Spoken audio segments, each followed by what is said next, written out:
Hi, I'm Jason, and this is the Cultural Breakdown. So I got this article from Variety pulled up, and in it they project the Flash is going to make 70 million on its opening weekend, which they described as underwhelming box office battle between this and Disney's Elemental. Uh, the Flash is landing on the big screen without a traditional promotional push for Miller, who has been controversial figure in the lead up to the film's release. Yeah, that's kind of putting it lightly.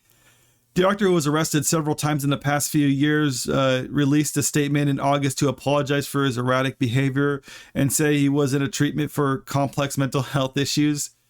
Yeah, Miller attended the premiere of The Flash on Monday, marking his first public appearance in 2 years, but stopped short of engaging with the press.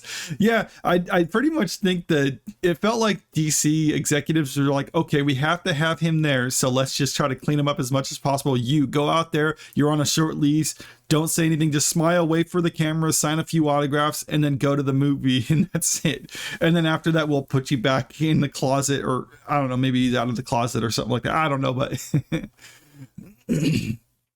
chalk it up to the controversy, or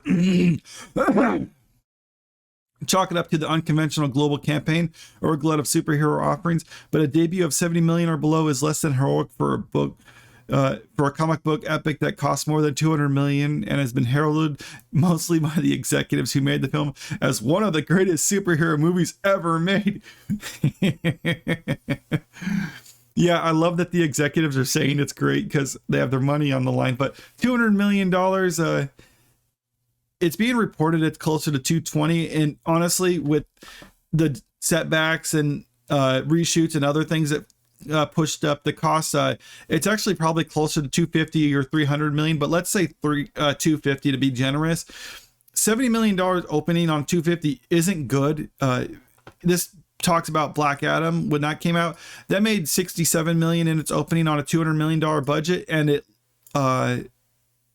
lost money for the studio because even though it had 400 million globally and 168 in North America or domestically, that's still not enough to make money. And people need to realize when you see a movie's budget, that's what it costs to actually shoot the movie. That has nothing to do with the distribution or the marketing for it, or even what theaters actually get from the ticket sales. So if it's a $200 million budget, they're probably needing to make around $600 million. So making 568, they lost money.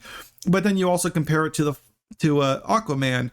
That was around 200 million, I think. And it made 67 million in its opening, but over $1 billion globally and 335 in North America. So that did pretty well. So what's the difference? The difference is word of mouth. When people saw it, what were they saying after that? Because a lot of people were unsure about these characters.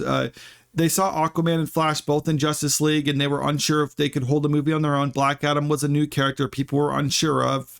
So they're saying, like, what are my friends saying about this? So people would go to the movies on their opening weekend with Black Adam. They came back and said it wasn't that good, so no one saw it after that.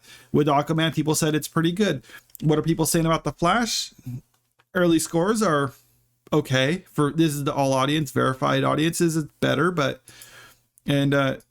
all critics are good. Top critics, not so much, but this is the one you need to watch out for. What are the audience members saying? And if audiences are saying it seems pretty good, then maybe it'll hold on. 80 is kind of for an audience score like that, it's a lukewarm though. So you got to keep in mind about that. I'm honestly on the side that I don't think this is going to hold. It looks like this is going to be one of those movies general audiences are going to go see it and come back and say, like, it wasn't good. It was a disaster. And that's going to ultimately hurt it. But if they come back and say it was pretty good, then this will probably have some legs behind it. But it's looking to be another bomb for DC. But in all honesty, I think the executives kind of knew that. They were probably trying to mitigate their losses, because when they brought in James Gunn, they're not going to completely like flip the table on their DCEU and the whole Snyderverse if they had confidence in it. So I think they're like, okay, these movies were already in the pipeline. We can't pull the plug on them now. So let's just push them out there, try to mitigate our losses with them, and then kind of wipe the slate clean and start fresh with what James Gunn is actually proposing. And if they make money on this, I think they'll call that a victory. I mean, they will call that a victory.